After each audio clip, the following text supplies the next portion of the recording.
This meeting is being recorded. Welcome to another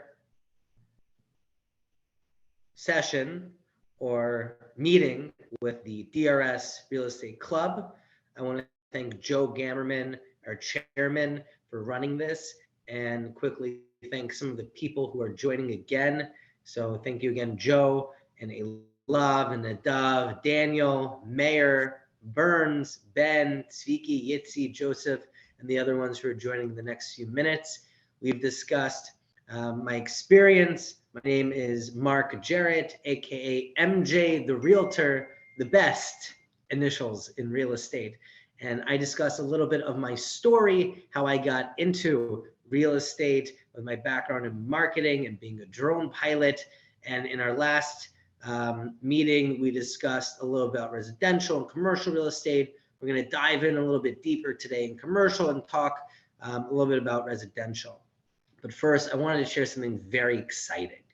Very exciting. In the first year as an agent, you don't generally make money. And I've discussed with some of you, like being in this business, it's very risky as it's a non-commission, it's a non-salary type business. It's mostly commission. So if you don't make any sales, you don't do any leases, you don't rent out any apartments, you don't make any money. As I've been asked before, some of the guys who wanted to get into this industry. So tomorrow morning at 10 a.m. in some place 40 minutes away, I have my first closing. Keep it coming, guys. Okay, you're not invited to the dinner. So this was a very big deal. It's the house that I showed on the last video, on the last Zoom call. That house that you guys couldn't stop laughing. Maybe can I screen share? Is that doable? Can you undisable it, Joe? Just so I can quickly show a quick bit on that video. So I'm going to share system. Okay, window, Microsoft MJ the Realtor.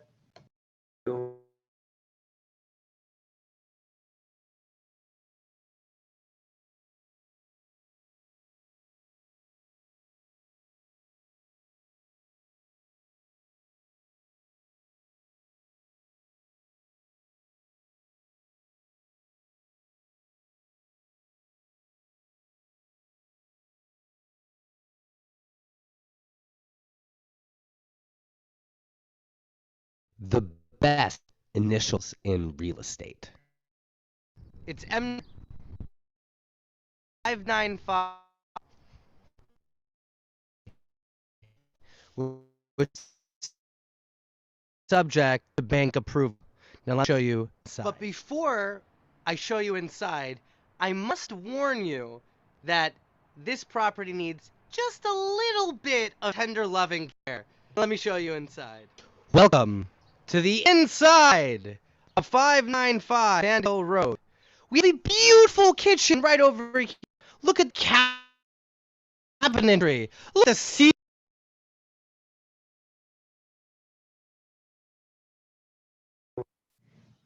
Did not look so good, but I got an investor. So in a short sale property, it is subject to bank approval, meaning you have to send the offer to the bank. The bank says yes, or the bank counters with a different offer. And I'll share a little bit about what I did.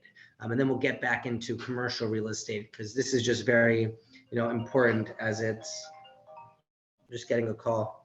I'm in the middle of a Zoom call. Can you please let me know later about the apartment? Okay, so then it's not going to work out. I really appreciate your call, David. Thank you. Just business. Don't worry about it. Okay, so back to this Wanta situation. So the short sale property, I can't say the price yet because the closing's tomorrow, but maybe next week I'll get into the price. So I'm going to make up some numbers. Let's just say the houses in that area sell between $700,000 and $800,000.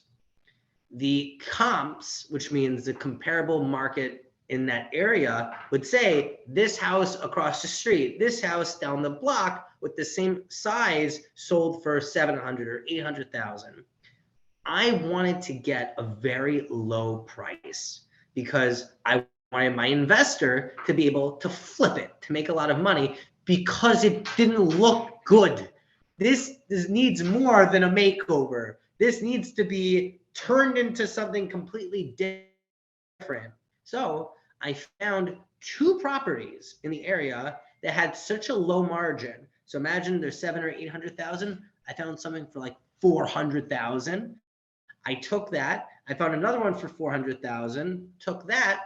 I gave that to the bank appraiser who came down. He asked, "What's the comparative market?" I said, "These 2 listings are the numbers you need to run it by." So he took those numbers. He looked inside. He's like, "Okay." He gave it underneath that value, which means the investor is getting a rocking deal. So in a short sale property, in difference to a regular sale where it's a 4 or 5% commission paid, the bank pays 6%. But in this case, it's not so much money because it's such a low deal. So the investor then takes that property, fixes it up, gives it back to the brokerage, and pays us 4 to 5%. So it's not just one, it's a potential of 2 closings. So I'm very excited about that. And anyways, so back to commercial real estate. But before we do that, any questions? I'm sure you do have some questions. So what are your questions in regards to a short sale?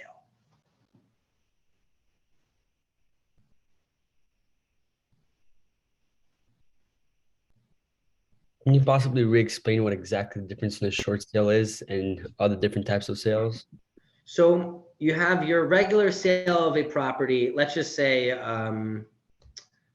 there's a guy on this, John, and John had a home in Harborview in Lawrence. And John has a beautiful 10,000 square foot property, brand new, renovated, updated. He wants to sell it for $2.5 million. You're going to find someone who wants to buy that home. They're pre-approved for a mortgage, and they're pre-approved. Let's say it's being sold for 2.5. They're pre-approved for 2.4, and they're going to come up with the other money up front in cash, and you're going to get it. That's a regular type purchase and sale. A short sale property means there's many different problems going on. Maybe the person who's selling it is going into foreclosure, so they need to do a short sale. They need to do a sale which the bank then approves, and the bank forgives the amount that's owed to them, because sometimes the amount that's owed to them is worth more than the actual property value. So they will forgive that and not make their credit get ruined, or they won't have to file for bankruptcy. So an investor comes in, gets it at a good deal, goes through a hard money lender, gets that money. Here you go, guys. Here you go, Mr. Lawyer. Here you go, bank. Here you go, brokerage. Now it's mine. And now I get to fix it up. I get to then get a person to buy it. And I made a great $100,000, $200,000, $500,000 profit. Wow. That's how it works. That's the difference between a short sale and a regular sale of a property. I want to get into commercial because this is actually something pretty cool. Did I show you guys the commercial property 90-01 Beach Channel Drive? Did I do a video? Did I show you guys the courthouse? No, I didn't show you the courthouse. So we're going to do another screen share. This is very important because this is probably one of the biggest commercial spaces I'm ever going to get, but hopefully I get bigger than this, but this is really just ginormous. So let's go back to Wanta, and I'm about to be muted.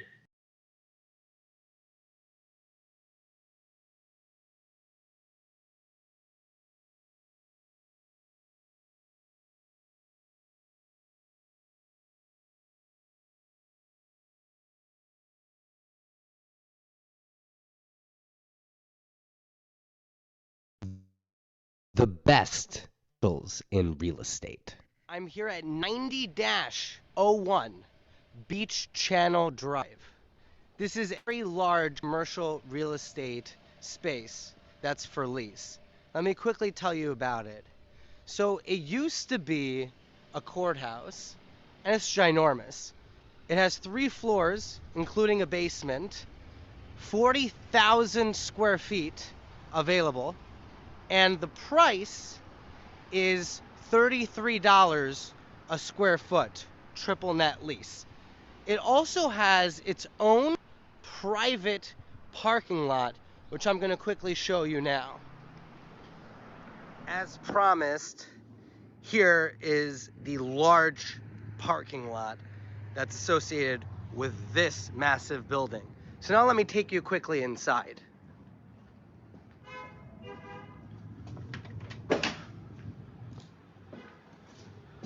Off to the basement. We have now arrived to the basement. What?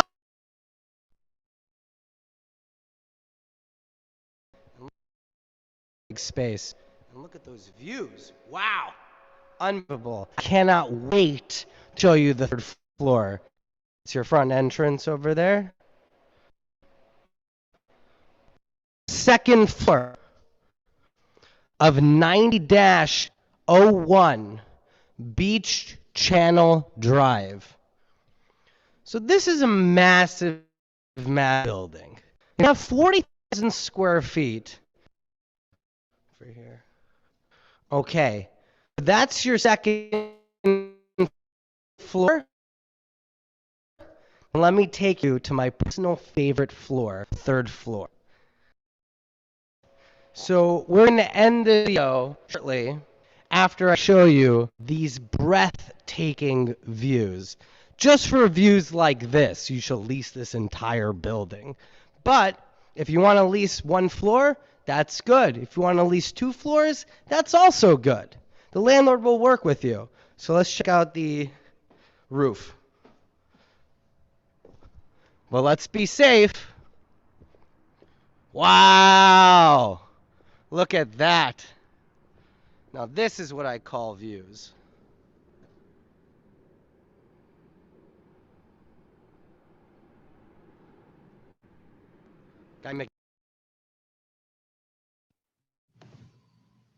So there was a few things that I said, and I'm sure you are very, curious about. I said the word triple net lease. I'm sure everyone's like, what does that mean?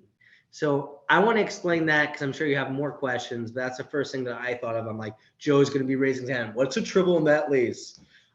So to explain, I'm not going to get into a double, regular, but a triple net lease means that the owner is saying, here's the keys. You're responsible for everything, but I will cover the roof. So if the roof falls off, the landlord, the owner will pay for the roof, but you're paying the electricity, you're paying the Wi-Fi, but there's a lot more expenses. You're paying the real estate taxes. You're paying for everything. You're paying for the plumbing. Anything you can think of associated with this building, you are now responsible for, except for the roof. That's it. So triple net lease basically means, here you go, you're in charge now. Best of luck to you and your business. So to give you an idea, if anyone could do some quick math, $33 a square foot, triple net lease times 40,000 square feet. How much money are we talking? 1.3. There you go. That's a lot of money, don't you think? It's a lot of money. So the type of tenants that are allowed in this building is very unique. Keep in mind that it used to be a courthouse. So there are certain rules about changing landmarks or selling it. So the owner is not able to sell the building, but he's able to lease it. I've gotten a few offers for people who wanted to purchase it, but he's not willing to purchase it. Before I delve into the types of tenants and how I marketed this differently, what other questions do you have? Anyone else but Joe? Okay, Joe, go. I'll start it off. Is it possible you can, let's say, lease, or if there's a possibility to buy commercial real estate and make it into residential or vice versa? Beautiful question. So that has to do with zoning. You have to go to the zoning board, and you need to appeal, and you need to see what you can get through. So this specific area, it cannot be zoned for residential. So we asked, can we turn it into a multifamily property? No. Can we turn it into a hotel? No. But can we turn it into a rehab clinic? Yes. Can we turn it into a nursing home? Yes. Can we turn it into retail? No. Can we turn it into mixed use? Yes. So the owner said he's looking for either medical related or educational. So school, yes. High school, yes. College, yes. Daycare, yes. Okay, but it's limited. I can't just put in a mall and put in Aeropostale and put in, TJ Maxx and Marshalls and Bloomingdale's. That's not going to work, especially with the traffic there. It's just not going to work. Okay. Can I have an event center there? No. There's very limited options that I have. So with these limited options, I had to get creative. I said to my broker, okay, I'm going to put this on MLS. We discussed before multiple listing service. When I put up a listing on this server that agents get, it goes on to Realtor.com. It goes on to Zillow. It goes on to Redfin. It goes on to Coldwell Banker. It goes on to every single website you can possibly imagine that's associated with real estate. But what I wanted to do was reach out directly to corporate companies who may be interested in leasing. By a show of hands, does anybody know what platform I chose first?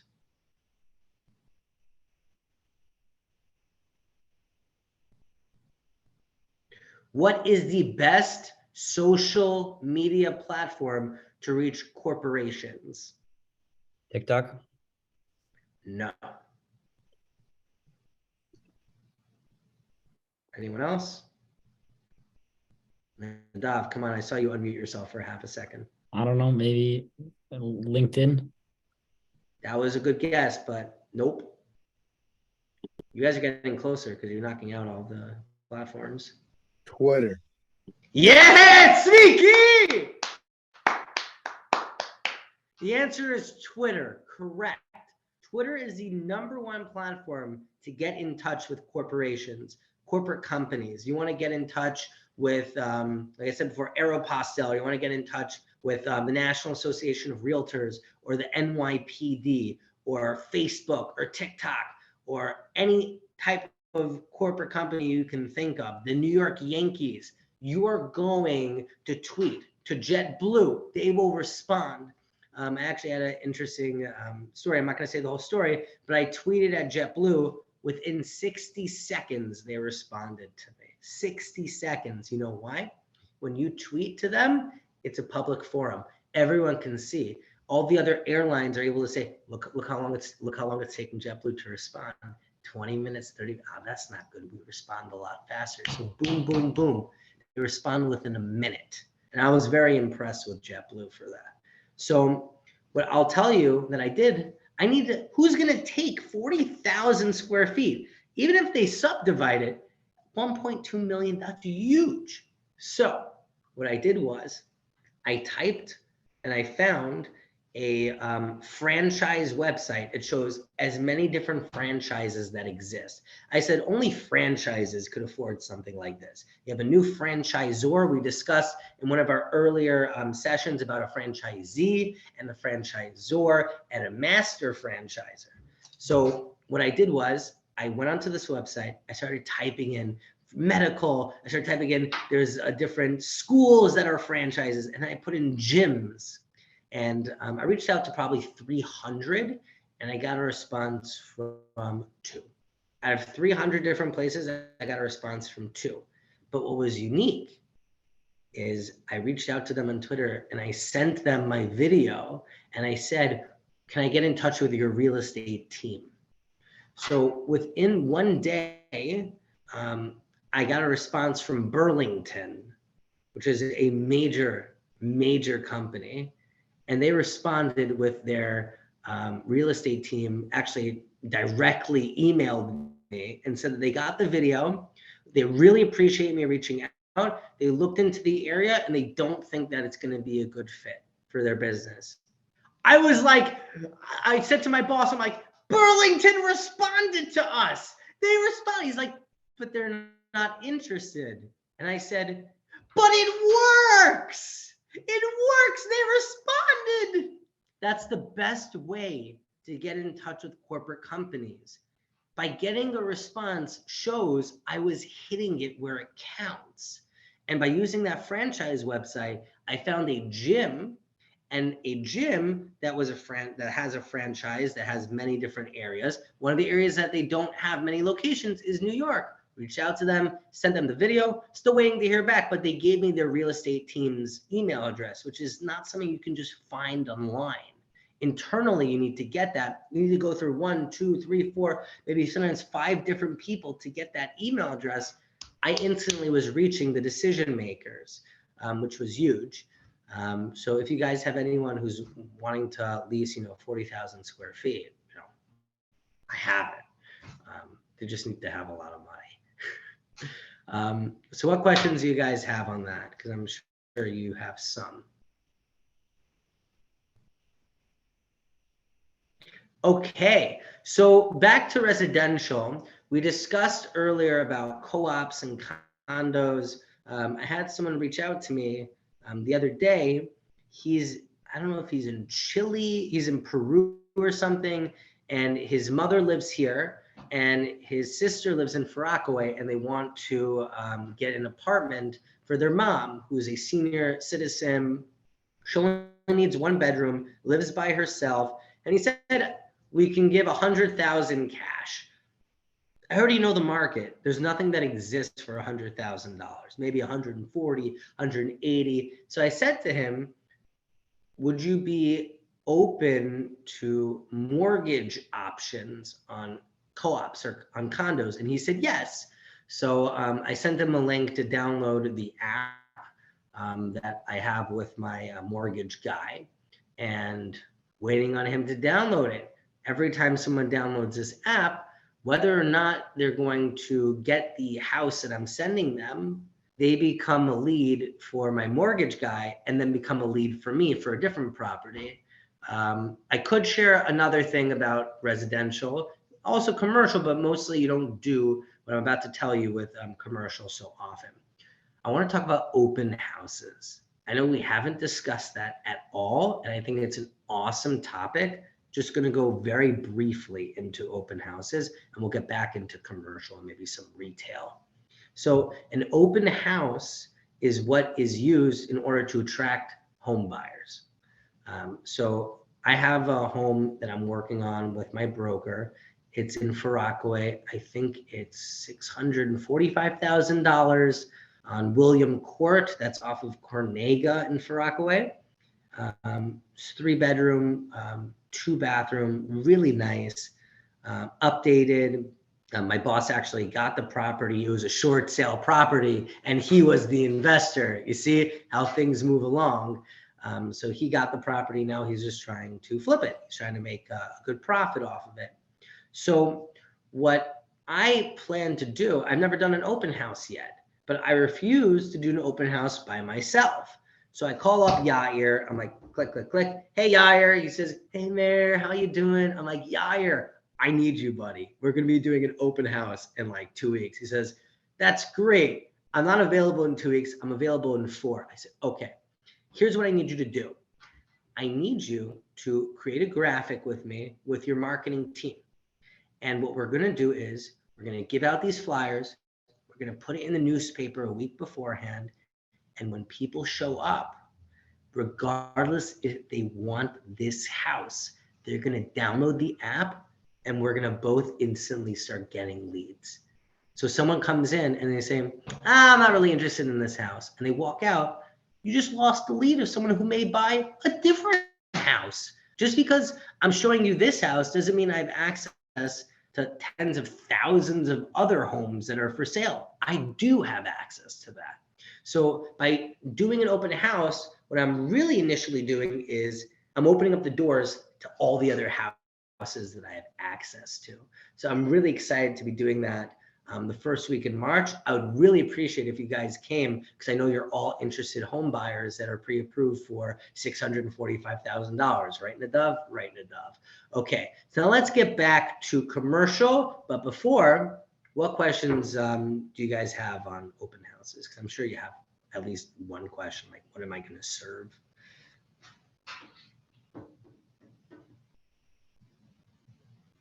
Can literally anyone walk into one? Yes.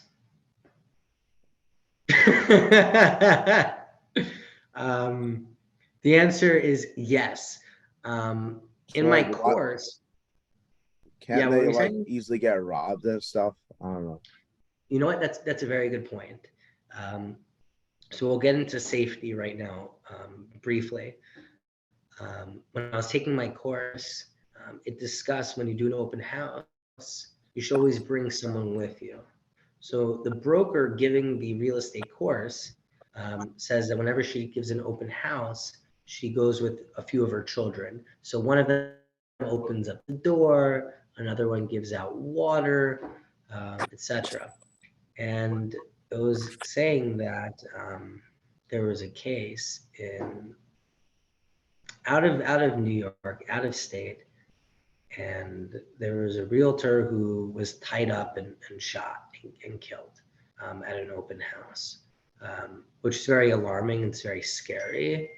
So the advice that they give to agents giving an open house is you should always tell your spouse or your significant other that you're giving an open house where you're going to be.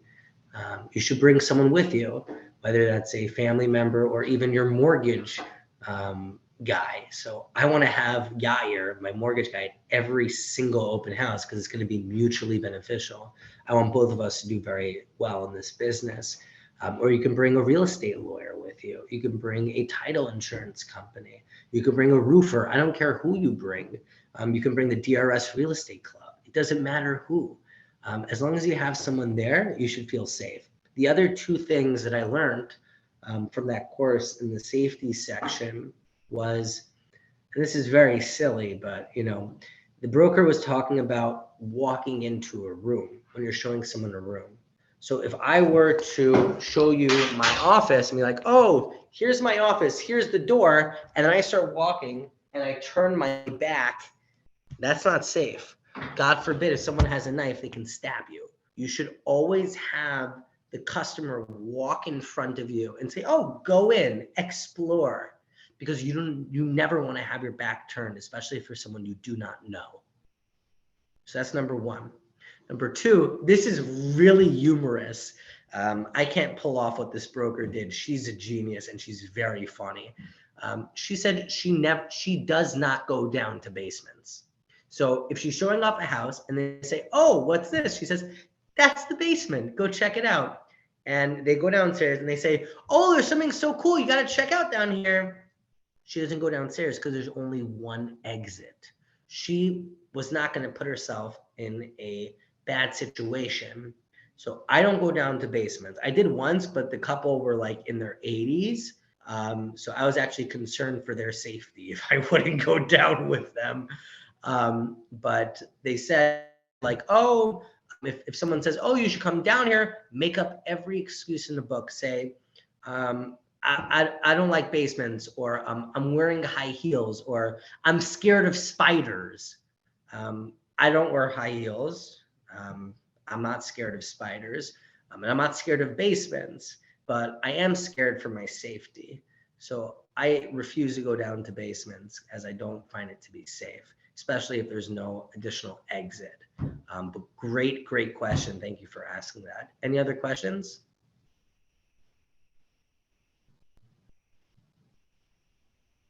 Okay, we have about 6 minutes remaining. So now would be a good time to ask questions. It could be what you guys want to discuss maybe the next time, or it could be any questions you had.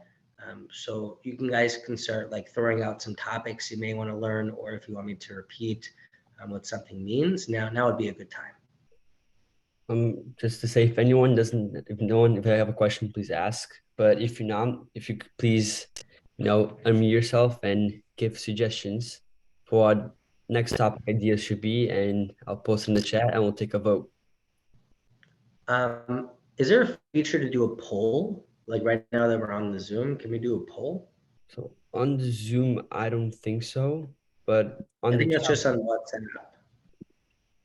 no, just people say ideas now, things they want to discuss in the future, and I'll write them all down and I'll make a poll in the chat. We could just watch The Founder next time, or you guys want to watch a little bit of The Founder?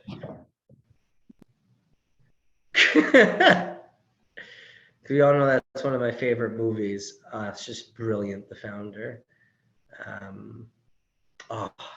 It's ingenious because it teaches you about franchises and about real estate and about how restaurants.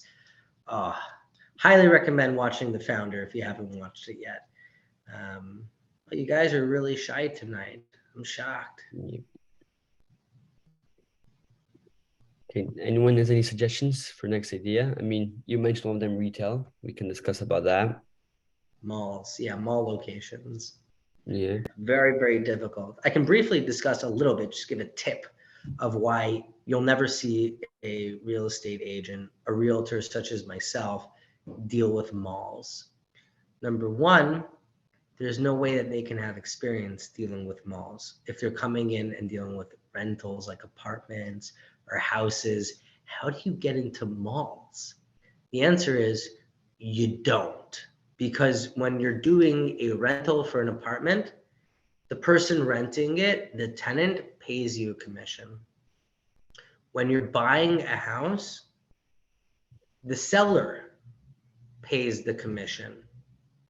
When you're dealing with a mall, the tenant needs to pay you, and the tenant's already paying for the mall spot and paying the property management company, which makes it very difficult. So unless you're a really great negotiator, like this guy, when it comes to malls, no one's going to pay you. They're just going to go directly to the mall. And between me and you, they're going to get screwed. They're going to get terrible pricing. They're going to get charged crazy prices, crazy. And especially this time is still considered COVID. They're going to charge you common area fees, which is the space that you use that you're walking around by the elevator or the space in front of your shop. We did discuss common areas like in front of the stores on Central Avenue, in Cedarhurst, Lawrence.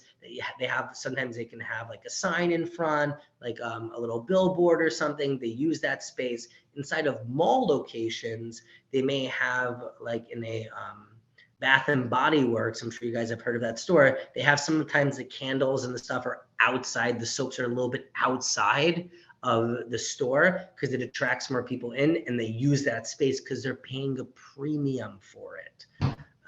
So again, malls, they don't give listings to real estate agents because they handle everything in-house.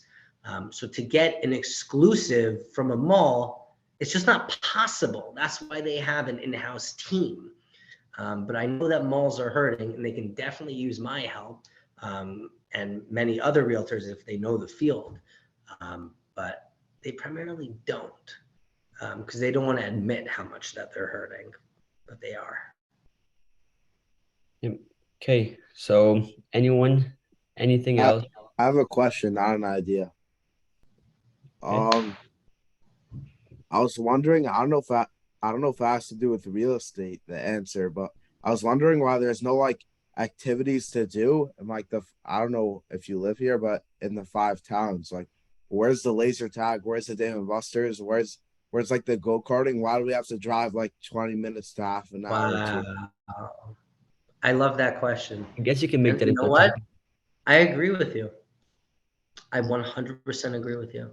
I think that on Central Avenue, they should turn the building across from Upper Crust, where they have like the 5 towns Judaica, like the 5 towns Jewish times, they should turn that into a mall that has all those fun things.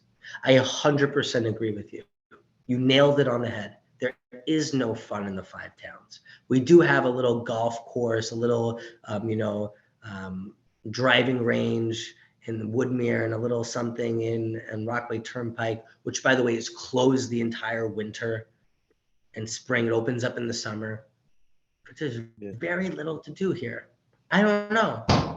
That's Okay. a great point. Anyone else? 30 seconds.